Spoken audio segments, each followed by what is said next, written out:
I love to make soup, and everyone loves soup. And I have a beautiful here tomato chowder with a mole eggs in the center of it, and you can see that mole egg is beautifully soft the way it should be. This is not a complicated recipe. Here is the way I did it.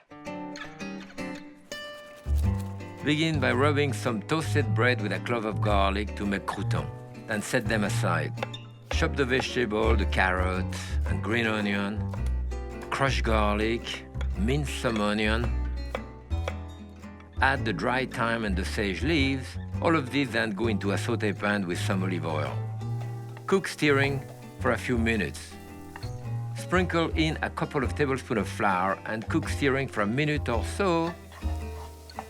Then add the stock, the cherry tomato, and the canned tomato. Season with salt and pepper, and bring to a boil. Then lower the heat and cook about 20 minutes. Using an immersion blender, puree the soup until it's smooth and creamy. Now serve in bowl with a warm mole egg in the center, garnish with the garlic rubbed crouton, chives, and grated cheese.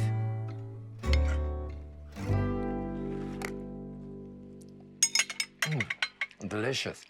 We're making soup today. From easy to elegant, this is essential Pépin.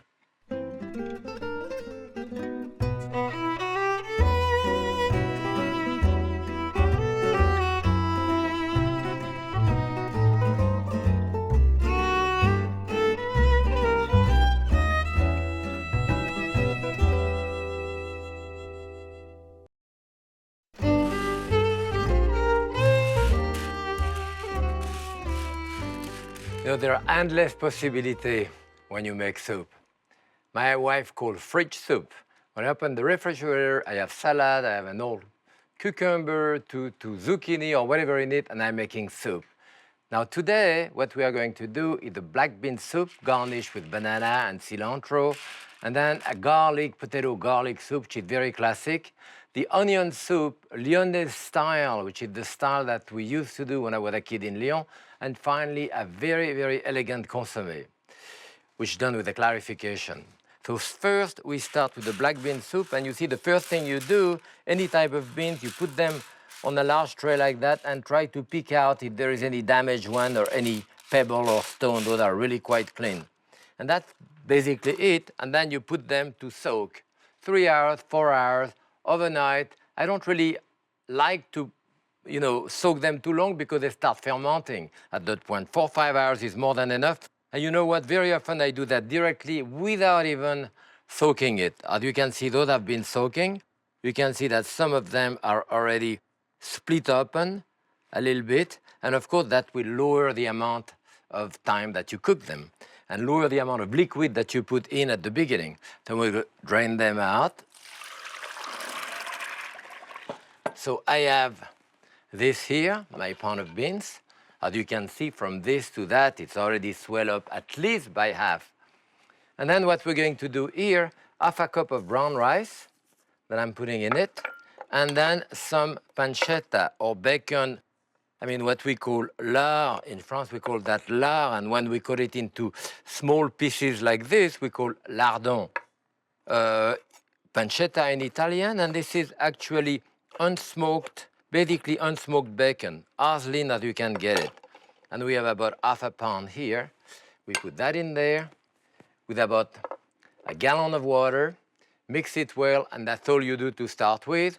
We put it to cook, and I have one here which has been cooking for a good hour. So here it is. As you can see, the beans now are still a bit firm. They still to cook at least another hour. So now we're going to put some salt in it. I have no salt to start with. And then garlic. I have a fair amount of garlic. They're like 8, 10 cloves, coarsely chopped. Onion. You could actually put everything together at the beginning, but I think the texture is a little better if you do that as I'm doing it here. So that large onion. I have herbe de Provence here, which is a mixture of different type of herb, thyme, savory, and all that you have in there. There is even the lavender flowers in there too. And a little bit of, it's a chili powder. It's like a type of paprika. Chili, you can use pimiento in Spain, which is a Spanish paprika. We're gonna put some tomato in there. Just canned tomato like this. Better to crush them a little bit, like this.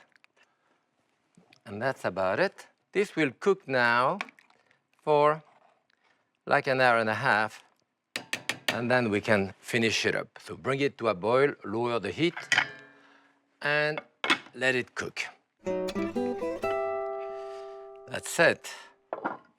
My soup is really cooked now. Nice, and this is a thick, thicker type of soup. And you can have it just like this, which is what we have, except I will still emulsify it a little bit. It gives it a little bit of creaminess, to do that. And I like to do it, for a few seconds.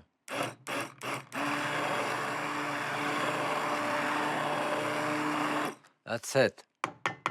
Just change my texture a little bit, It's still very chunky. Now the finishing for this, what I do, it's a mixture of red wine vinegar, Tabasco, a couple of drops, and some olive oil. We mix this. Okay. Boy, you have soup for like 10, 12 people here. Okay, let me taste it.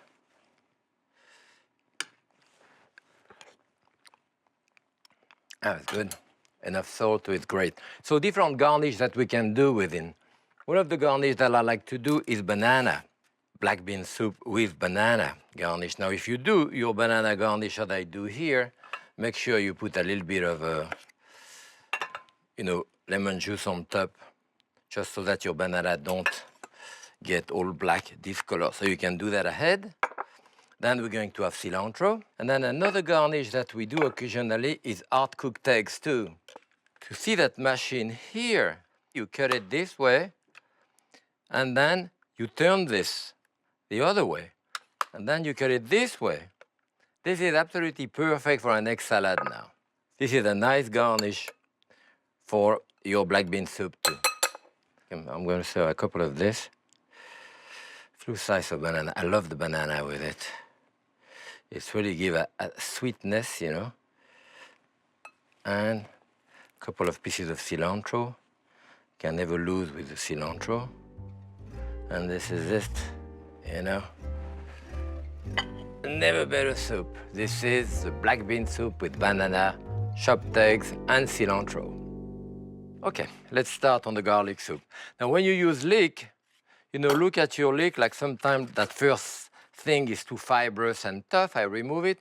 I don't throw that out. I wash it, put it into the freezer in a container, and when I do a stock, to flavor, then that's what I use. Now here, as you can see, I don't also remove all of the green. I remove, as I see the green being slightly more paler in color, that's what I do. Open them this way, and then that's it. You can wash, and after you can slice them. Okay, now I'm gonna start by putting a little piece of butter in there, dash of oil, and we're going to start sauteing the vegetable. So there, the leek first. This is going to be emulsified eventually, so you don't have to worry, about cutting it small piece or whatever. There is nothing which replaces leek in a soup, believe me. I mean, it's the same family than the onion and chives and all that, but leek for me is really special. I have 15 cloves of garlic or whatever here. I can heat it on the side to even have more. This is the garlic soup, that's the roll, And after it's crushed like this, then the flesh will come out of the garlic very easily. I'm gonna mix this,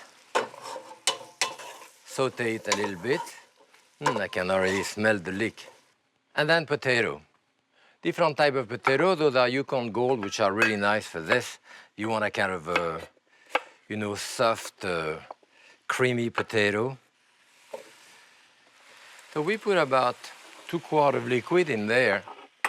See, the liquid is always adjustable. You do it, you think, well, maybe I should have it a little thinner, too fine. You can already adjust it. So salt, of course. And finally, we put the stock in there.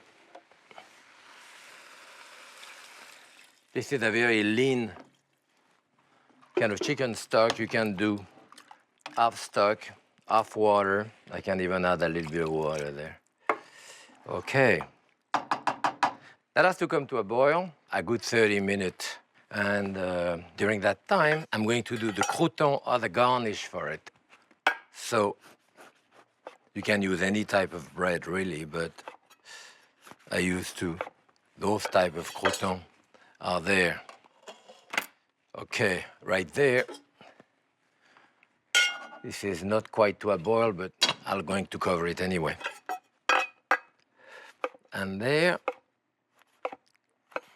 What I do when I do croutons, you know, I put them directly on a cookie sheet like this. If you do them in a skillet, you know, with oil, you pump an enormous amount of oil in it. But when you do it like this, put a little bit of oil on top, like a couple of teaspoons, a tablespoon, and then you roll them into that oil like this. And that's it, they are coated with the oil. And of course, you put them in the oven, you know, 10, 12 minutes, about 375, and that's what you have, your crouton. Okay, let's check out the garlic soup here. Well, I know it's cooked, beautiful. So, you know, country-wide or very often at my house, we'll serve it just like this, you know, rough and all that. But there we're going to emulsify it and finish it with butter. So I have about 10 people here. Well, about 2-3 tablespoons of butter. And then we want to make it nice and creamy. You can use, of course, a blender. Put it into the blender, but this is really, really nice.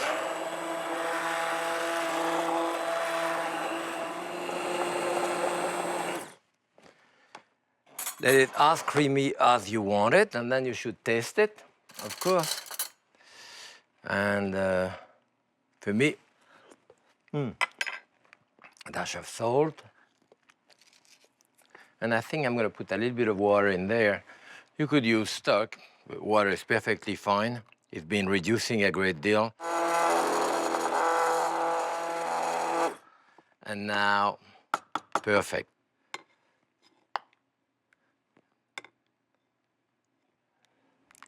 That's it. I need a large portion of soup. Some crouton on top. And maybe a little bit of chive. And this is it. Just like when I was a kid. The garlic soup with crouton. And now I'm going to make not your standard onion soup, it's the onion soup lyonnaise, which is quite different in Lyon. You're going to see why. It's thicker, it's done slightly different, and it's a little bit, certainly when my mother had a restaurant in Lyon, that's the type of soup that we use. And I'm going to use like at least 3 cups of onion, 3-4 cups of onion here, a couple of tablespoons of butter. Then you want to put your onion, and we want to roast those onions. Much more than you conventionally roast them. You want them to be kind of candied. When my mother did it at the restaurant, she always not only roasted the onion a long time so it was kind of candied, but then she put a tablespoon of flour on top of it, and then water. Always did it with water. And when it was finished cooking, what she did actually was put it through the food mill. You know, to have it smoother. I'm not going to put it to the food mill, but one or the other is fine. So this has to cook now like 15-20 minutes until it's really nice and candied. Well, this has been cooking quite a while, and you can see it really reduced a great deal, and it's candied, you know. Okay, So this is the time now where you put your stock in it. Dash of salt. I like to do it with chicken stock. Some people like beef stock. I'd rather have the chicken stock. Better, that's good. So this finished coming to a boil, and you want to simmer it, boil it for about 20 minutes. All right. Now it's beautiful. Really nice. You can serve it just like this. Onion soup, sometimes it's served like that. It's not necessarily gratiné. When we put, I forget to put pepper in it. When we put the cheese and the bread on top, then we do a gratin gratiné, so onion soup gratiné. Otherwise, sometimes it's served just like this. So now, we're going to do the fun part of it. I have like 2 cups of cheese here, and a good cheese, you know, Emmentaler or Gruyere, you know, is going to be good. I have the crouton. You will see that soup is thicker than the other one. I have half of the crouton right there, a layer of cheese on top of it. The rest of the crouton. So it's almost half of the bowl, so you will see the soup will be thick. A little more cheese, and then we put the stock in it. Should fill up the bowl, you know. That's it. Just about right. You do that, of course, at the last moment when we're ready to put it into the oven. And then more of that wonderful cheese in it. I mean, this is not your low-calorie soup, you know, but it is really special. Okay, here we go. It goes there and in the oven, like 375, 400 degrees. It takes like half an hour. This is it. I mean, the real soupe à l'oignon gratiné lyonnaise, boiling and all that, really, really hot. Now, of course, this is the way it's served. But to gild the lily, or they say a little more even, what we do in Lyon, we use an egg yolk and a bit of port wine or a sweet dessert wine like this, and we mix it to put it in the center of it. Of course, before you use anything, you test it, just in case. So about a third of a cup with my egg yolk. And this is special to Lyon, especially the gratiné at 1, 2 o'clock in the morning when you come back from dancing when we were a kid. It makes a mess out of it, but it's good. Makes a hole in the center of it, and right in the center of it, we would pour this and then stir it inside for like more richness. And that's basically it. We're going to serve this soup with a lot of the gratiné here on top. As you can see, this is a soup which is like a whole meal because it's nice and thick. Soupe à l'oignon gratiné lyonnaise. And now I'm going to make a consommé. Consommé means consommé. That is the ultimate type of soup. I mean, if I'm in a great restaurant of New York, Paris, or anywhere in the world, you judge a restaurant, in my opinion, by the consommé. And the consommé, the clarification, that it's a stock which is clarified, that it rendered totally transparent with a process that we are going to do here, a process of clarification. And to do this, we use green, because to a certain extent, it's like doing like an infusion, like if you do tea. So there I have the green of celery, as you can see, the green of celery, the green of leek, carrot, all of that will go in there, plus even parsley. And actually, when we do parsley, we always use the stem when we're using the stem of the parsley, using the parsley for something else. Here we are. And fresh thyme in there. A little bit of what we call mignonette, which is, you know, some cracked pepper there. You can crack it with your pot. That's it. That's your mignonette. This is your clarification with egg white. Egg white is a coagulant. Actually, when I was a kid, it was still done with blood sometime. But the egg white is done, is conventional like this. And you can put a stock which is really cloudy and clarify it with that, and it's crystal clear. And it will only take a couple of minutes of boiling, and it's done. If the stock, however, is not strong enough, you think it's a bit weak, then you enrich the stock with ground meat. And here you have to have a very lean, and I have a very lean beef here. Of course, when you cook beef in it, then you don't want to cook it for 3 minutes. You have to cook it for an hour, otherwise what's the point of putting the beef? We dilute it with a bit of water so that when the hot stock eat it, it doesn't burn, coagulate too fast. I'm going to put a little bit of salt in this. Now I have here my stock, which is boiling, and you can see the stock. It's a nice stock, but I mean, it's not clear, and you'll see the way it will be clear at the end. So this is going to be added to it, a little bit here, a little more, and basically all of the stock is in there. Now, when you're not used to do a consommé, maybe I'll do it on this one because I think it goes a little faster. And when you start looking at this, it really looks like a mess. And it will get worse and worse looking. But don't desperate, Don't get crazy. That's the way it should be. As it gets hotter and hotter, and the egg white is going to coagulate, it's going to get white, all cloudy, worse than it does now. And you have to keep stirring it gently like that occasionally. As soon as it comes to a strong boil, then you stop. Because if you continue, then you break the crust. So you'll see when it comes to a strong boil, the crust is going to start forming all together, what we call a raft or a crust, and the liquid will filter through this and will get extremely clear and very, very tasty. Sometimes you even want to make a little hole in the center like this, so the liquid filters through it. You can see it forming a raft, a crust here. And even that liquid already, you can see, is quite clear. So now it comes to a boil. I'm going to move it out of the way, lower the heat to very, very low. And you don't want to let anyone disturb that crust. The liquid will filter through it and get stronger and stronger and clearer. That's it. Let it cook for an hour.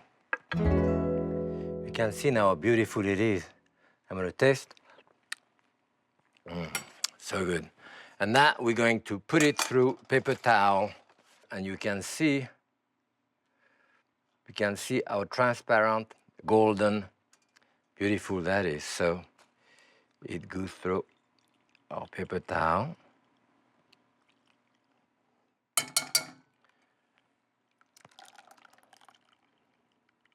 There is basically no fat left over.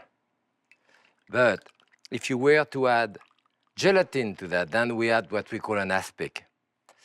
Sometimes you let it even rest like this for a few minutes, and when there is a tiny fat still which comes back to the surface, we blot it out with a piece of paper like this. So now here is my consommé, and there is hundreds of garnish for consommé. The classic is consommé Célestine with shredded crepe. It is just a broth, but what a broth. And here it is, a classic consommé.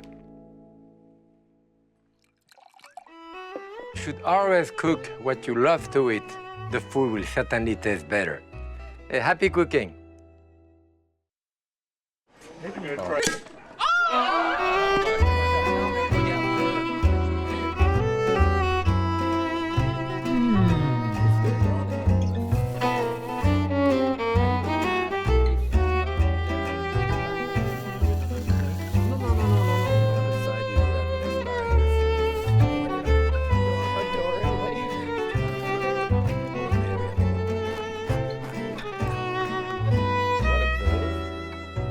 Happy cooking.